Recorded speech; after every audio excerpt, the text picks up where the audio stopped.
It is very finest, which is now reproduced in 2013, 11, 12, 10, the lot, by three guys named Stephen Bowman, Humphrey Beard and Ollie Baines. Collectively, they are Blake. Hello. Did you like that? We did, actually, yeah. We were just thinking how nice that would be with a little ukulele in our show. Might do a little version. It'd be great. Yeah, that was the Lettermen, who I believe you're big fans of. We are, yeah, they're fantastic. We do a lot of work in the Philippines, and we found out, we were researching the Lettermen and realised that there were massive stars out in the Philippines, and got a big following. But yeah, they're like the Beach Boys, they're a big inspiration. Have you ever looked, the biggest hit was a song called Come Back Silly Girl. Have you ever heard that? I haven't. It's a lovely song. It would suit you. Would it indeed? We'll look it up. Come Back Silly Girl. Come Back Silly. It was also covered by Steve Lawrence and Edie Gourmet. Right. And the one I've just played, The Way You Look Tonight, I first heard that by Dion. Really? That's fantastic. I mean, my worry about Come Back Silly Girl is I'm not sure that's the way the girls want to be spoken to these days. Oh, no. What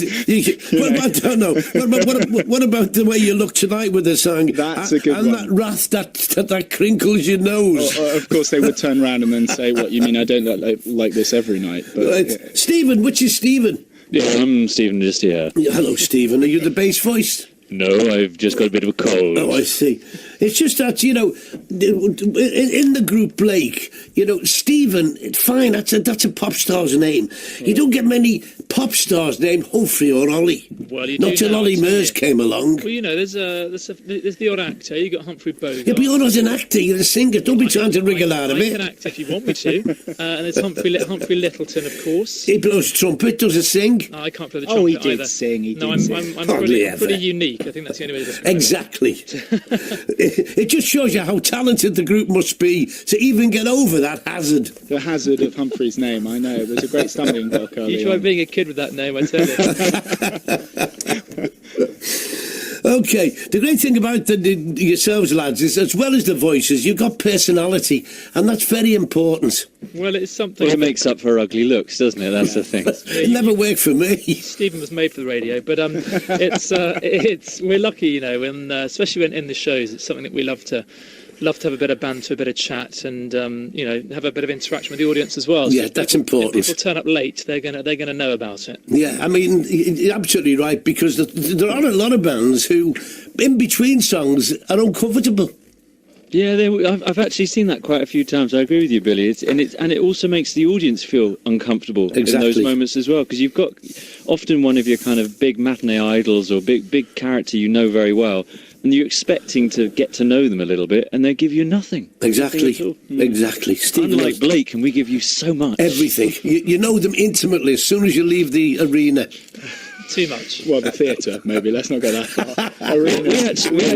We actually always spend a good half an hour to 45 minutes after every single show in every theatre around the UK meeting as many people from the audience as want to meet us, that's actually great fun, because we can find out what they liked about the show, maybe what they didn't like about the show, and we sign things for them. And we've got Blakeettes up and down the country and all over the world who've got to know us through those after-show signing sessions, and I know that many of them are listening now, so hello, Blakeettes, we love you very much. Oh, I like that, Blakeettes. And their husbands. We know you get dragged along a lot. But Okay, so how long has this been together, boys? Is it 8 years, something like that? 7 years? Yeah, 7.5 years. So it's been a hell of a roller coaster, and we've been around the world a few times and been in Runcorn a few times. We're excited about coming back there. And it's been an amazing time. We've got probably our biggest year yet, with some big international tours as well as lots of gigs in the UK. So times are good. Good. And you got lots of celebrity fans, including Shirley Bassey. And you gave a performance at her. Did you have the guts to do one of her songs, boys? No. We would have loved to. I mean, things like Goldfinger, you can't touch. You could have done one of her big ballads, couldn't you? Could have done, but we thought we'd leave that to her, because she did actually sing at her own birthday, being Shirley. But no, we just sang our own Blake version of Happy Birthday, and she enjoyed it, jumped on the stage, gave us a kiss each, and then gave us champagne for the rest of the evening. It's one of those nights I'll never forget. And then she sat on your lap. She did sit on my lap, yeah. Shirley, if you're listening, I'll never forget it. Okay, so as well as the Blakeettes, you Blakeify other people's songs. Yeah, we try. I mean, when you listen to the Letterman, you try and use harmony to give things a different sound. And in a Blake show, we'll sing everything from bits of classical music like Nessun Dorma all the way through to things like Snow Patrol, and we try and make them unique using our three voices and some musicality, and everything from complete a cappella through to full symphony orchestra. So it's we try and Blake them up. Yeah, Blakeify them. Exactly. You Blake, and it does as well, you know. I mean, I love hearing solo songs performed by a harmony group because it does give it gives it a different meaning. It's such a fuller sound as well. It is. And it can even add to the most dramatic of songs. I think that's very true. I think blend for a start is very important, but you're quite right to mention the sort of power and the emotion that it gives. I think when people particularly hear like a strong male voice or voices in harmony, and they get that full chord, it's very evocative. That's not to say we don't have our solo moments as well. We all have solo moments several times in the show, and it's lovely for us to be able to sit back, actually, the other two who aren't singing at the time, and just do the backing vocals at that time, because you've got to have this light and shade in a concert as well. And presumably you pull each other's legs over it as well.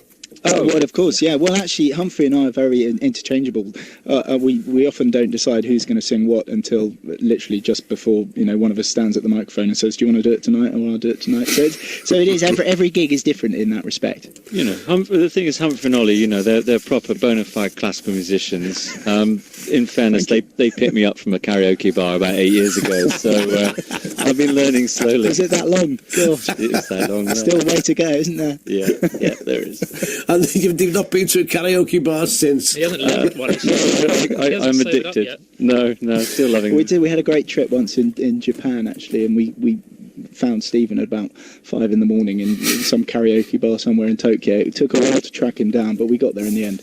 OK, now you're at the Brindley in Runcorn, fabulous little place. I've done it myself a couple of times. The 11th of June they're there, Blake they are, and here's their version, which I remember playing when it first came out, by Lone Star, a wonderful song called Amazed.